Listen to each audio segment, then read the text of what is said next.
And we're live from a room next to my bathroom in my basement. This is My Worst Holiday, a podcast about your worst wedding, funeral, bachelor party, bachelorette party, or whether it's funny after the fact. We want to hear it. And today we have a very special guest, author, game maker, Jeff Inatowski. Jeff, say hello. Hello, what's going on out there, everybody? How are you, man? I'm not sure, you're breaking up. I said, how are you, man? Oh, I'm good. I'm just enjoying the rest of the day. Oh, yeah? It's been a beautiful day. Oh, it has been. It just started storming. Where are you at? I'm in Cincinnati. You're in Cincinnati. That's right. Yeah, it just started storming here. Oh, you can keep that shit. Oh, yeah. Like clouds and thunder and shit like that. Like the whole like a whole springtime vibe. I'm not mad at that. No. A little bit to go get me a cigar for tonight.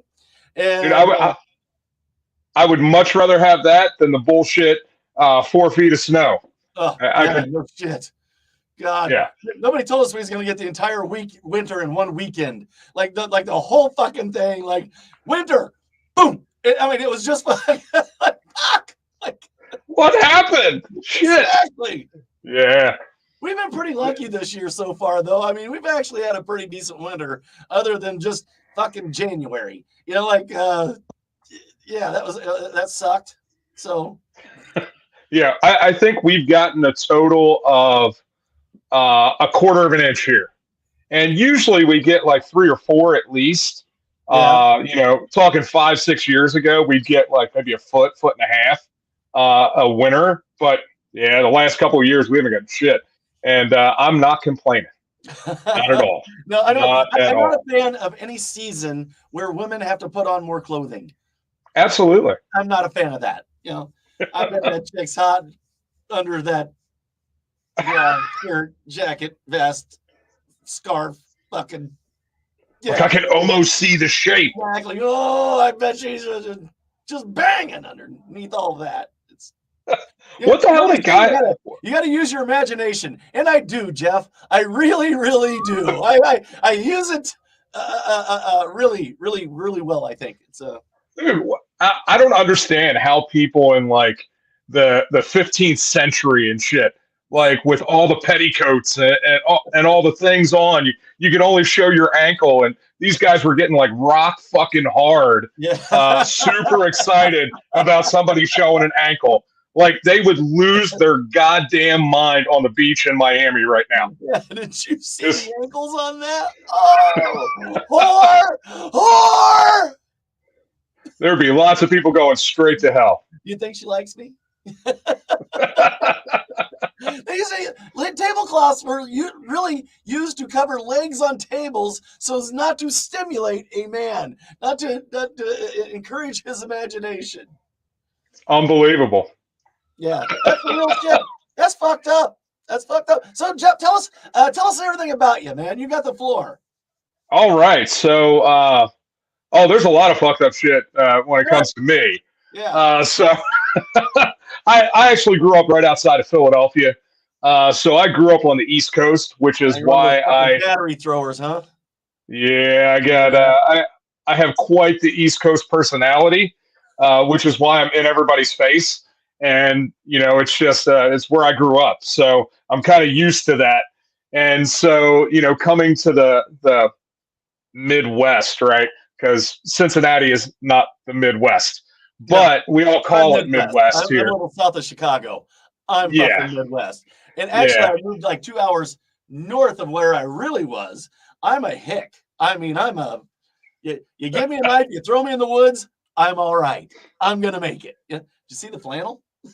I know. Look at that. That's nice. I wore my sporty like jersey for my business because it's like Super Bowl Sunday, right? Right. Even though this is a baseball jersey, and I couldn't give 2 fucks about the Super Bowl. Not at all.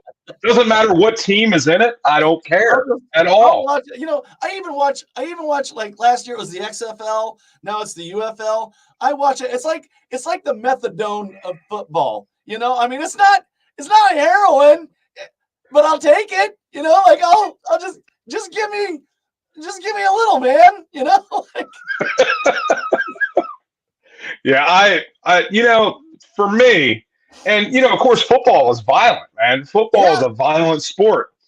that's why I If like it. somebody is not getting punched in the face or they're not choking the shit out of each other, I am not interested in watching it. Not at all. Uh, but I also fought professionally for a long, long time. Oh, dude. Uh, yeah, not saying that I was any good because it really wasn't. But I did. I fought professionally for a long time. I found that I was a much better coach than I was an actual competitor. Oh, there you go. It Can't just do. happens. Yeah, it's a thing for real. Right. But and so I've spent most of my adult life doing some form of coaching or teaching.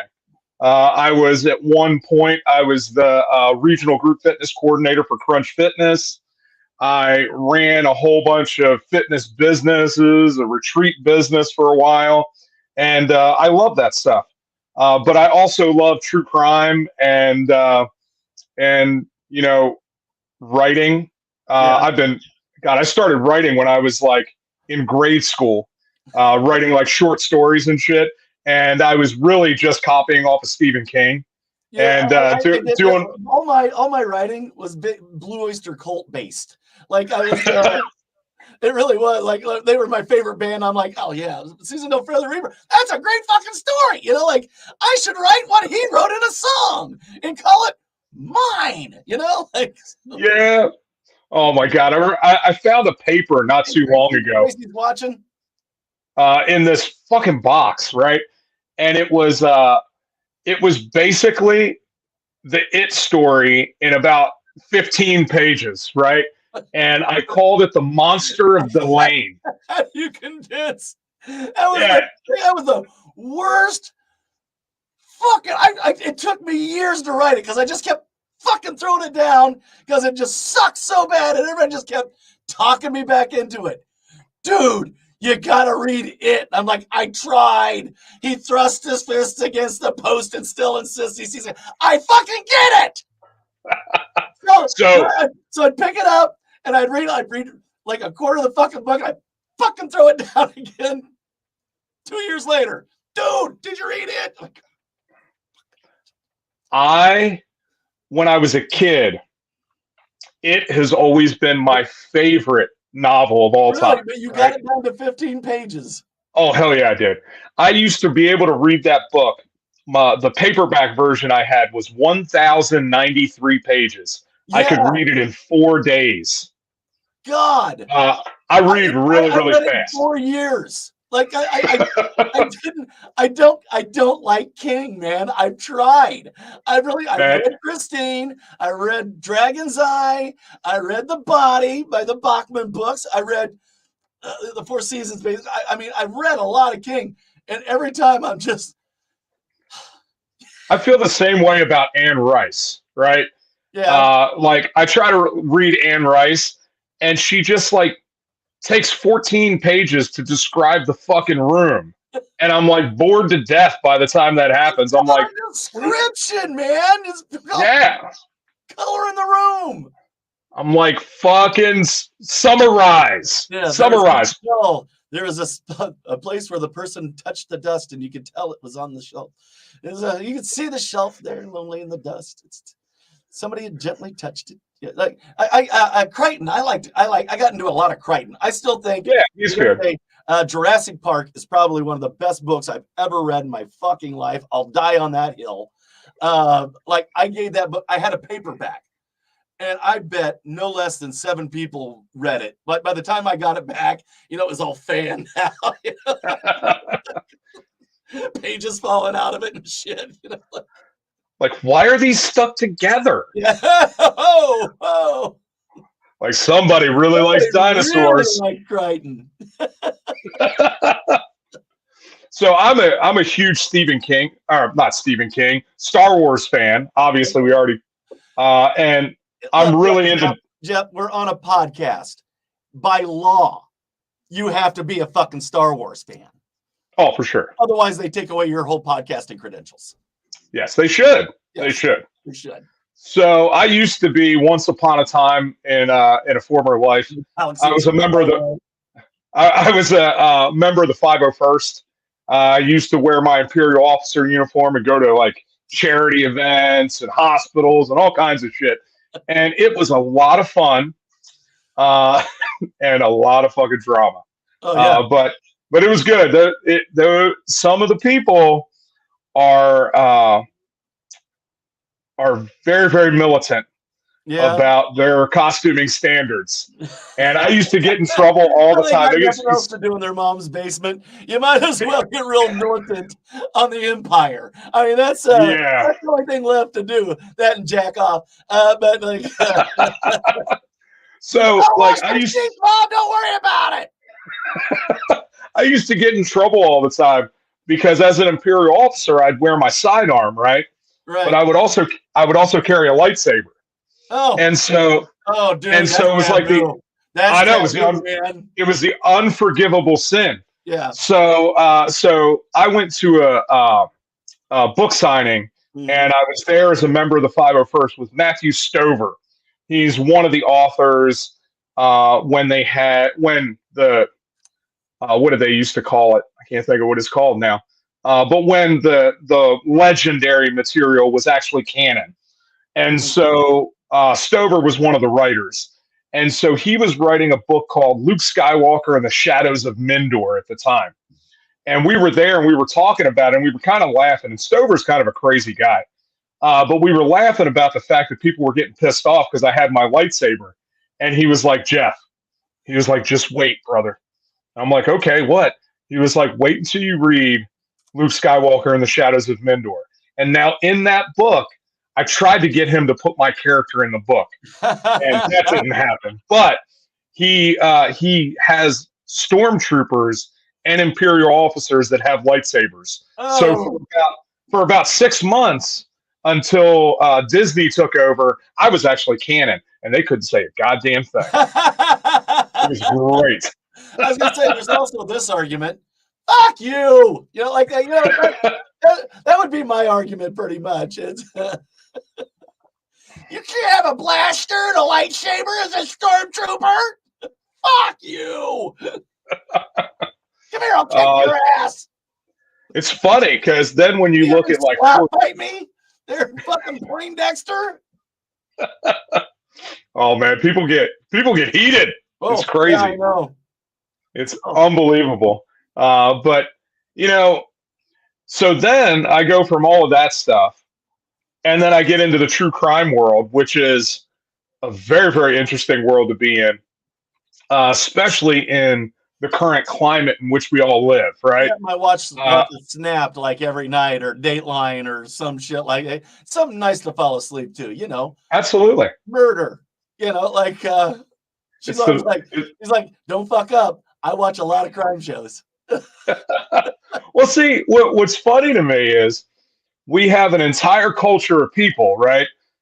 Specifically women that are nonstop ingesting true crime. Oh yeah, for business, right? Yeah, but then we have he's watching Lifetime, which is, by the way, the funniest channel on TV. It is, yeah. All right. No, I was reading. I've got Facebook Live on here. Tracy just said it's especially heated since late December in the true crime world. Since late December. Okay. Is that when Gypsy Rose? Oh yeah. That explains it. Yeah. Not just a hat rack. I mean, it is. Yeah, I like it. Don't get me wrong, but sometimes I think yeah. So, boy, I'll tell you, it has exploded. And so, with all the Gypsy Rose stuff going on, I'll be interested to see when that slows down a little bit, if she'll end up getting herself in trouble before it slows down. Oh, yeah. So it picks back up. I don't know. I don't know that she will. I hope she doesn't.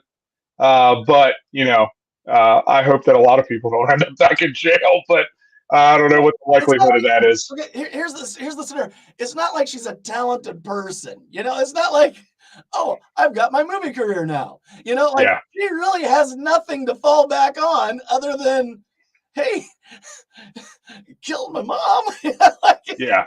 Well, I heard somebody say it really, really well today. I don't know if it was on a podcast or something, but they were talking about how do you throw somebody who has absolutely no skills, who Nothing. has no background, Right. has no ability to do I feel anything, very sorry and for her, but no money, right? yeah, Directly into celebrity. they're going to be throwing a bunch of fucking money at her for interviews and shit like that. Yeah. People are definitely going to take advantage of her naivety.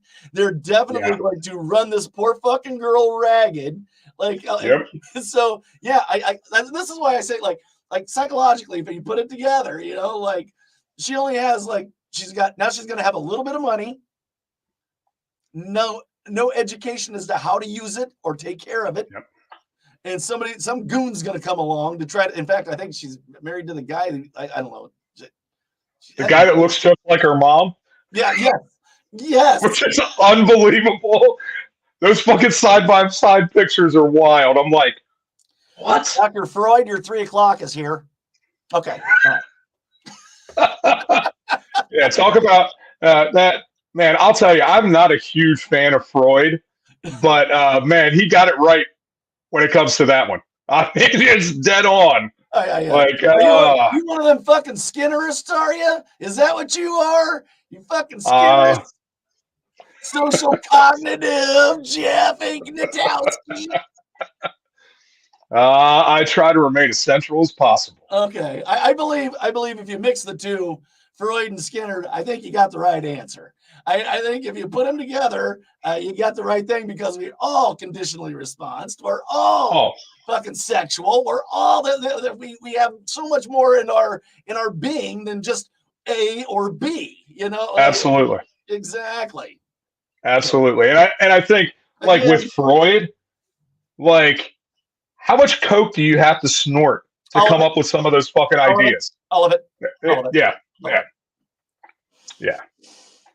Not that I don't snort coke, so I don't. Just he certainly did. It looks like I do. I act like I do, but I don't. This is just pure ADD, folks. That's all this is. Well, which is the same problem for me, because I grew up around a bunch of Colombian people, right, trying to get me to snort and sell, and I never did. I never did do that. You want some cocaine? Dude, we used to watch fucking Scarface like 3 times a week. It was unbelievable. Yeah, well, like I told you, I grew up right outside of Philadelphia, and where I grew up about 10 years ago was Murdertown, USA. Consequently, so Jack O'Halloran, who played the bad guy on Superman 2, the big guy with the beard. Yeah, I interviewed him, and his family was Murder Inc. His family was yeah. That's fantastic. So his story's like. So my dad was good friends with Angelo Bruno. So half of my family is Italian, right? And so I'm not Italian at all. I'm a quarter Polish, a quarter German, and half Filipino, which is why I have the dark skin and hair, right? Mm-hmm. But half of my family is all married in Italian. I've got an Uncle Sonny. I've got an Uncle Primo. So I grew up with people that were all connected, and they had restaurants that were all fronts for the mob in the 70s. Right, yeah. And why don't you come by my restaurant? Yeah. When the riots were happening, bag for you. Well, when the riots were happening in Philly in the late 70s, all the mafia guys were in front of my family's restaurants with shotguns to make sure that nobody broke in. Right. So a couple weeks before Angelo Bruno was killed, my dad had a sit down with him because my uncle worked at Tandy Leather. He was a manager at Tandy Leather, and there was a guy that they were trying to fire. And the guy said that he was connected. He was an Italian guy, said he was connected in New York, and he was threatening to kill my uncle and Oh, the people at didn't know he Tandy. knew Bruno, huh? Yeah, so my dad went and had a sit down with Angelo and asked him, said, "Hey, I need you to look into this guy. Does he have any connections? Is he connected in New Right. York? What do we need to do?" And Because so he about a just week left him. later, yeah, Yeah. Angelo got back with my dad and said, "No, he doesn't know anybody." So that guy happened to disappear, and they never heard from him. They didn't have to fire him because he just never came back one He day. just never came back to work no more. Yeah, It so of course happens, Jeff. It it does. happens. It does. So my dad, of course, he got the whole spiel Oh, about. you are. And like when you know somebody like Bruno, and he tells you that, you go, "Oh, you are." Okay. Yeah, yeah. So my dad was always, he got the whole thing like when I need a You think you're favor, my friend. yeah, when I need a favor, I'll call on you. And it just so happens that 3 weeks later, they blew his brains out. And then there's that real famous picture of the guy sitting in his Lincoln with his mouth hanging open in Yeah. Philadelphia. That's Angelo Bruno. They blew the back of his head off Yeah. with a shotgun from the back seat. God. And so yeah, Angelo was dead. My dad, In a car? yeah, God. it's not good. No. Not good. Well, it'd have to be sawed off, obviously. Oh, for sure. But the kickback from a car, because you can't really get a good lean into it, like Yeah. even a 410, that would have a fucking kick. A 20 gauge, like my 20 gauge full barrel, gives me a rock. Now a 12 gauge, you're going through the fucking roof. Like, Yeah. so I'm So thinking, you got this much room and this much room.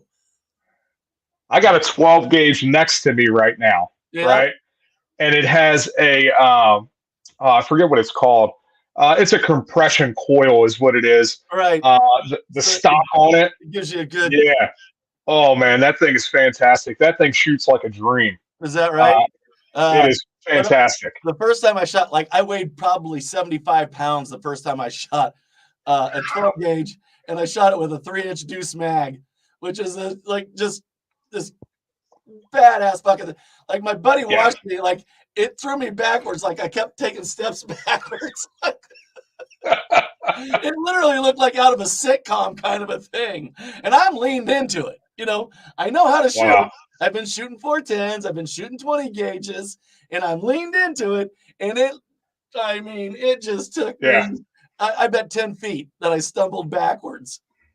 Yeah, it's a whole different feel, that's for sure. Because I fired it with and without that, but I got a Mossberg Maverick, and it's nice. Mossberg. Yeah. Yeah, Mossberg's nice, but anyway, my dad knew all of those guys. He knew, but my dad always wanted to be a hitman, so I kind of grew up with that. You're in a dream, Everybody's got to have one, right? But he wanted to go out there and kill people. Wanted to be a hitman, which is funny because of course my dad always wanted to be hit. So God, if we could have just got these two guys together, I think it would have been a short-lived friendship. But it's funny because I grew up and my dad was in a mental institution when he was younger. He was self-committed, right? In the late. So yeah, was he asking himself, "Am I a Skinnerist? Am I Freudian?"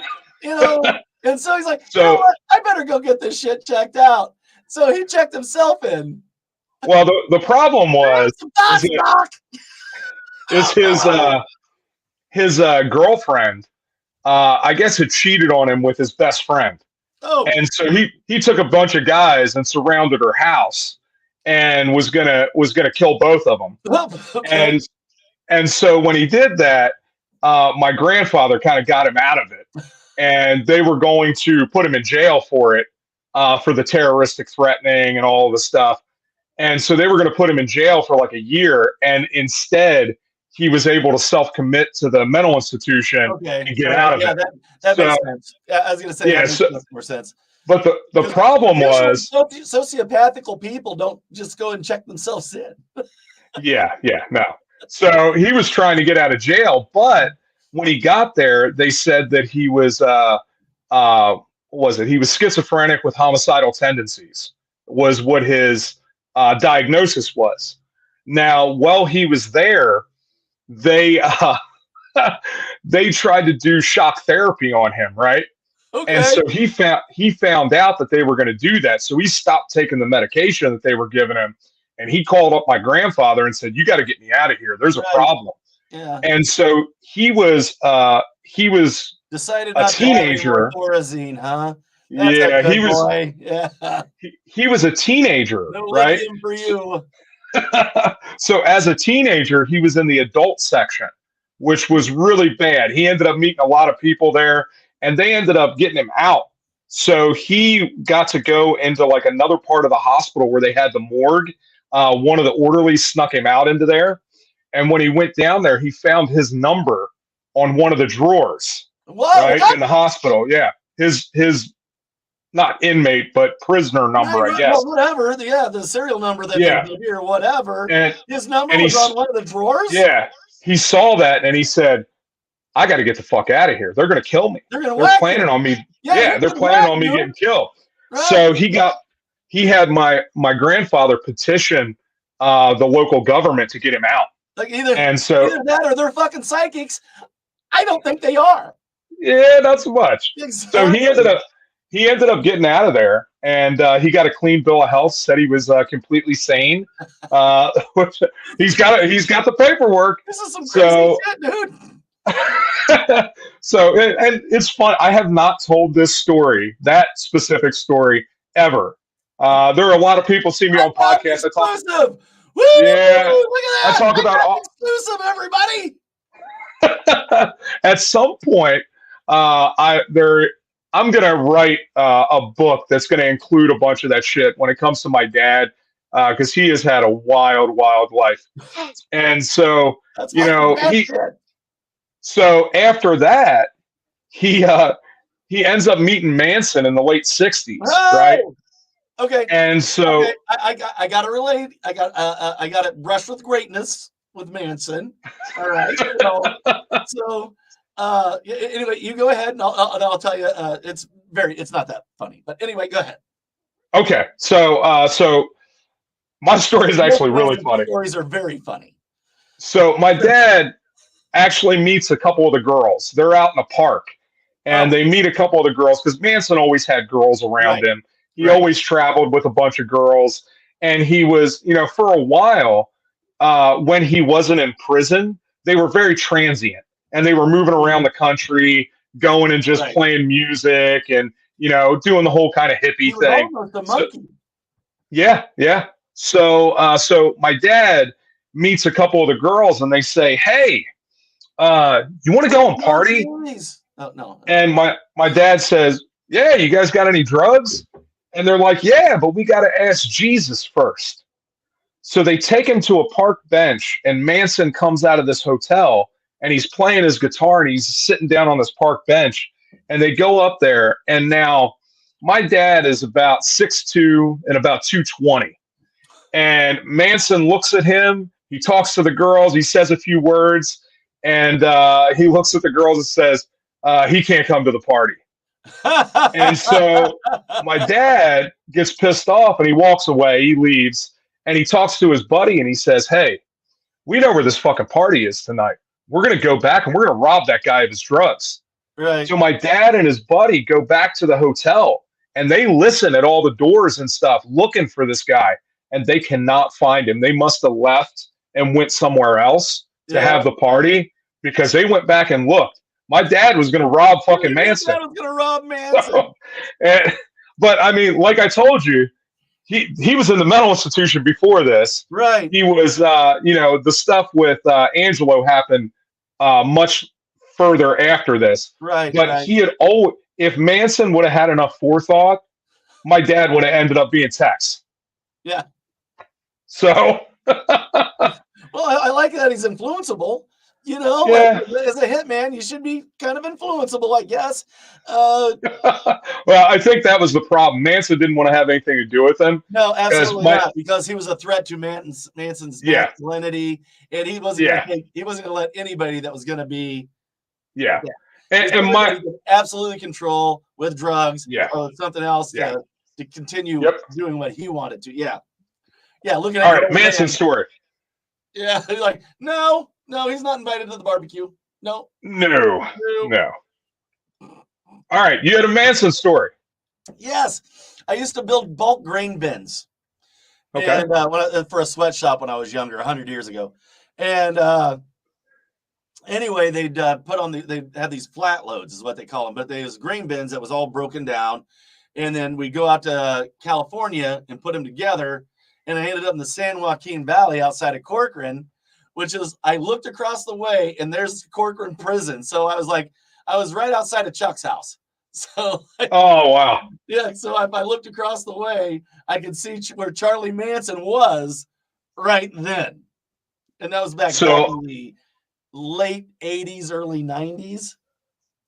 I did a show over in West Virginia. I did a convention in Moundsville, West Virginia, and at the state prison there. And it's no longer a prison, but they still you can go there. Oh, okay. And when I was going there, I went through a little town called I can't remember what the fuck it's called. Anyway, it's a little town in West Virginia. I don't know. It's not next to me, but oh, it is next to me. Why don't I look this way? McMicken, West Virginia. What was it? So in McMicken, West Virginia. McMicken. I love that name. So when you have a McDonald's, so you go to McMicken and get a McChicken. I would just love that. I got a McChicken at McMicken. I don't know if they have. It's a little like one light stop town in West Virginia, but it's on the side of a mountain. And that is where Manson grew up. Oh, when he was released from the home, the children's home that he was in for some time, when they released him from all of that, he got released to his aunt and uncle's house, which was in McMicken. And his mom McMicken. And his mom lived over in Wheeling. I wonder if their mascot is the chickens. The McMicken. That'd be funny. Yeah, McMicken chickens. Brandy's watching from the Uncorked show on Mosaic. Time for the plug on Mosaic TV. That's right, we're streaming live right now on Mosaic TV. So if you have a Roku device, if you have a Amazon Fire Stick, if you have an Amazon TV, if you have an Android device, download Mosaic TV. See me, see Jeff, see me, see all of our shows on Mosaic TV. Back to you, Jeff. Yay! Hey. So the house in McMicken where Manson lived and grew up and actually got married. He got married in McMicken. That's gotta be like a fucking like people gotta be like going there and doing go to mosaictv.com. There you go. And to watch mosaictv.com. There it is. Tracy just straightened me out. Watch mosaictv.com. Go there, see us. You bet, baby. So there's got to be a bunch of fucking weirdos. It's like lining up outside that house and leaving fucking. Oh, there you are. Okay. I was for sure there. Jeff, do you have a favorite? Brandy wants to know, do you have a favorite serial killer? Yes.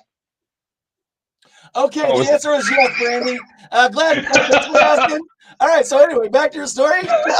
No, the favorite, at least for the longest time. You got a favorite serial killer? It's like, isn't he a dreamboat?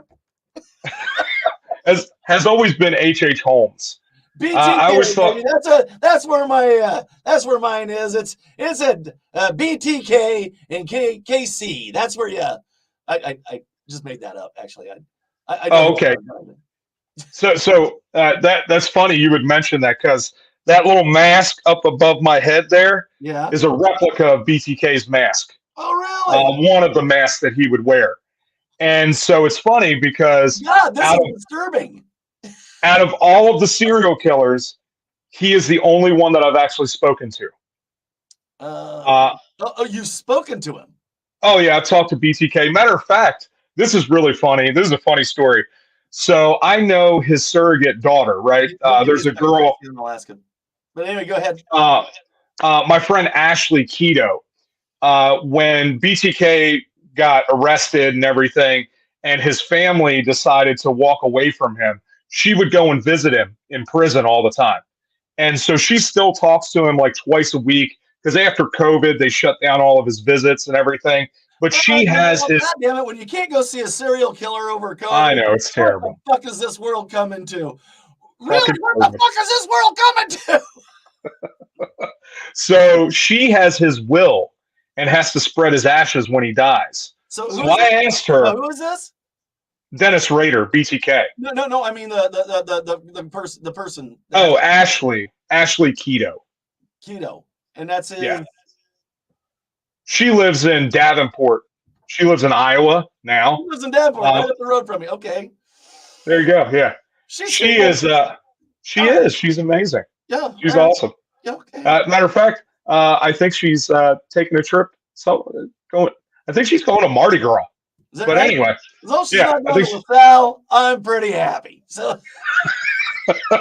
So anyway, when I was doing the book and everything, I have a book coming out in April, which is awesome, called True Crime Myths. A little bit. Yeah, it's called True Crime Myths and Legends. Dennis Rader is the last chapter in that book. Okay. And I started out trying to write a book. I was going to write one book in 3 parts. I was going to start out with serial killers and then do criminals and then do cults and religions. And I got about halfway through and I was about 40,000 words in. And I was like, oh, shit, I think I'm going to have to do 3 volumes because I'm already at 40,000 words and I haven't even got done like half of this shit. So don't you hate that when it just starts flowing? Like yeah, because I just do comedy. So like I just write like little snippets, like I don't have to have like a build up, a plateau, a climax. I don't have to have any of that shit. So real quick,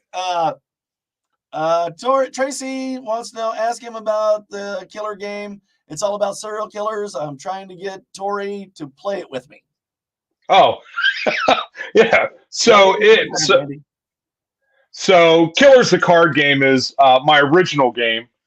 It is nope, that way. Okay. That there is the original cover, but it is a cross between like D&D and Magic. So you get like a stable of 5 killers. So you play with your 5. Your goal is to get 10 kills or be the last killer standing. So during the game, you have to abduct and kill your victims. You have to avoid the police, and you got to avoid the other players. Okay. You're fucked up, Jeff. Oh, for sure. Did I not start out this whole interview by saying that? Holiday, tell it like it is. Giving it to you straight. Hey, you're fucked up, man. Hey, all right. There's Dillinger. Yeah. So all the cards have little bios on the back and everything. Yeah, these are the older cards. Those are the ones I used to do my 5-minute murder show. That's cool. Brandy wants to know if she can interview her on her channel sometime. Absolutely. I'm in. Reach out to him, Brandy.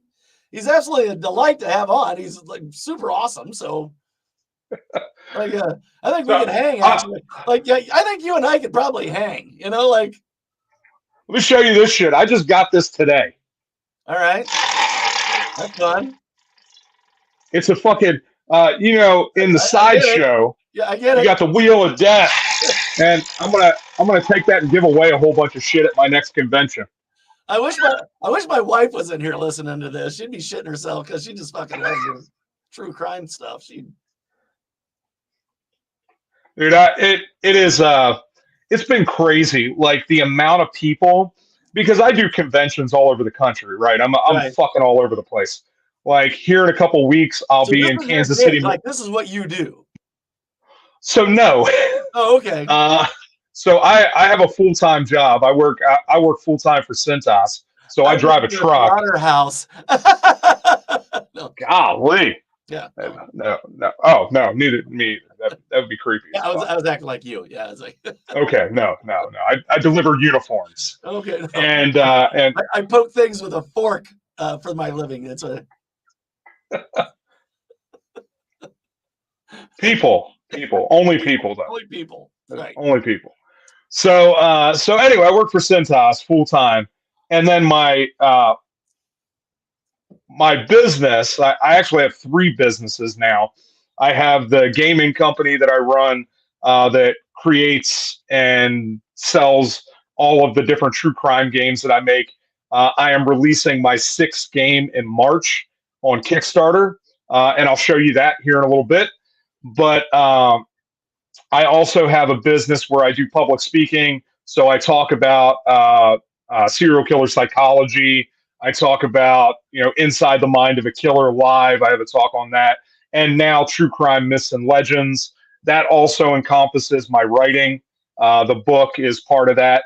And then I also have a clothing company, and I make all kinds of wild shit there. Like I wanted to wear my Valentine's Day Ed Gein shirt, but I couldn't find it. Oh, So it's fucking got Ed Gein on it, a big heart, and it says "I love you enough to wear your skin." It's so touching.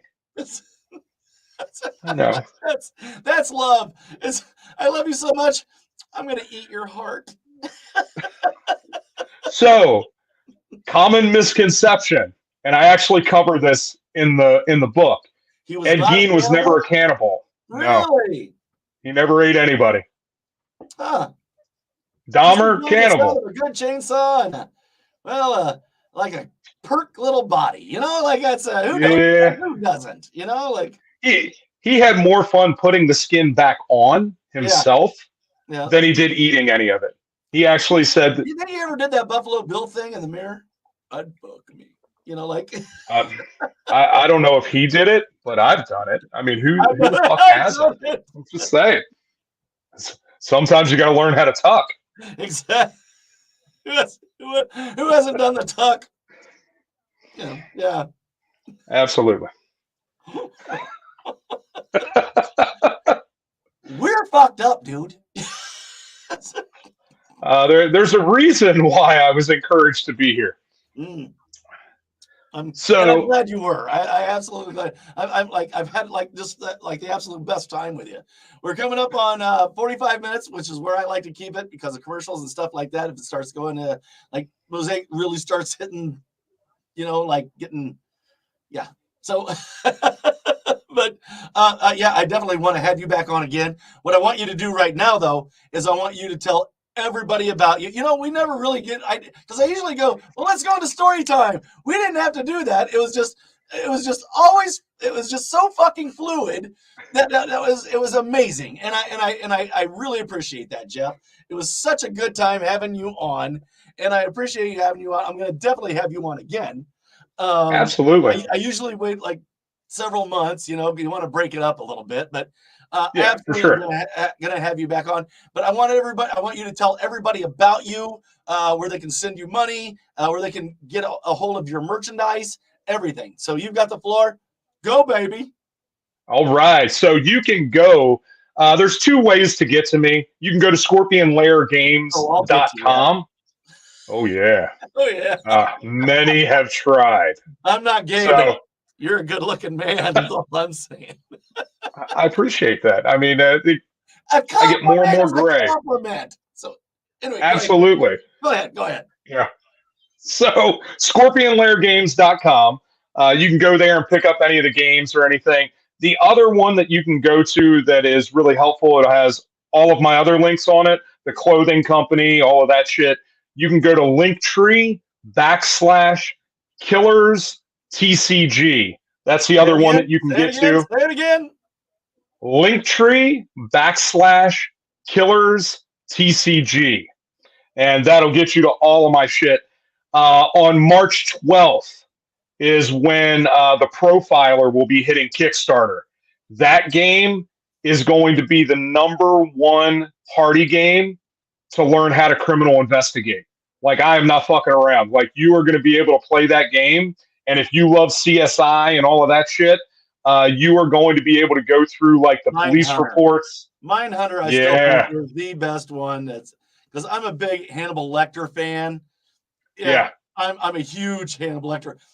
When I was, I think I was God, I was like 19, 20, and I just read Red Dragon, and and and Lecter and the Red Dragon were like over my bed, and I could hear, and they were coming to get me because I read their secrets in the fucking book, and I was crawling towards my fucking top drawer. Like I woke up going toward my top drawer to get my fucking gun. Like it fucked me up that bad. So Man. yeah, and Mindhunter, I think Mindhunter is probably one of the best, aside from the Silence of the Lambs series. I think Mindhunter has been the best fucking thing that came out that was just that good. Yeah, for sure. It is an incredible show. I heard that before they had all the strike and shit, that Netflix had picked it up to do a third season. And Well, I don't know what. Too fucking bad they didn't, because it's dumb as fuck that they didn't. They could have even gotten a different. They could have got a different lead man and went into a whole different era of serial killing, and a whole. I think that is because of where it started out. Like the origin of it was with him. I think that's where that was. But they could have picked up like, this is another guy. Like. Oh yeah, because there's so many. Like. Yeah. I'm sure that Catherine Ramsland would be completely in on that. And she was one of the contemporaries with Wrestler and John Douglas and everything, who that show is based on. She was one of the people that came right after them that was like, she was a student of Wrestler. And so, and she's now written like 50 books. And actually, she helped me. I didn't know anything about the that. game. Yeah, but there you go. Yeah. Exactly that. I think they really dropped the ball on that. But look at there. Oh, there it is. That is the all-in on the Kickstarter. Like, this is the big package. Comes in the aluminum attaché case that you could smack somebody in the head with and kill them. I love that it's aluminum attaché case. I love that. Yeah. All right, so everybody, you can find us on Mosaic TV. If you have a Roku device, if you have an Amazon Fire Stick, if you have an Amazon TV, if you have an Android, download Mosaic TV. See us on there. And as always, if you like a show, send them some fucking money. It's the cheapest entertainment you're ever going to get. Send them $1 if you like it. Send me $1 if you like it. My Worst Holiday at patreon.com. And as always, I love everybody. You can find me at myworstholiday.com. And with that being said, hang out for a minute after we're done here, Jeff. From a room next to my bathroom in my basement, this has been My Worst Holiday. Good night, everybody.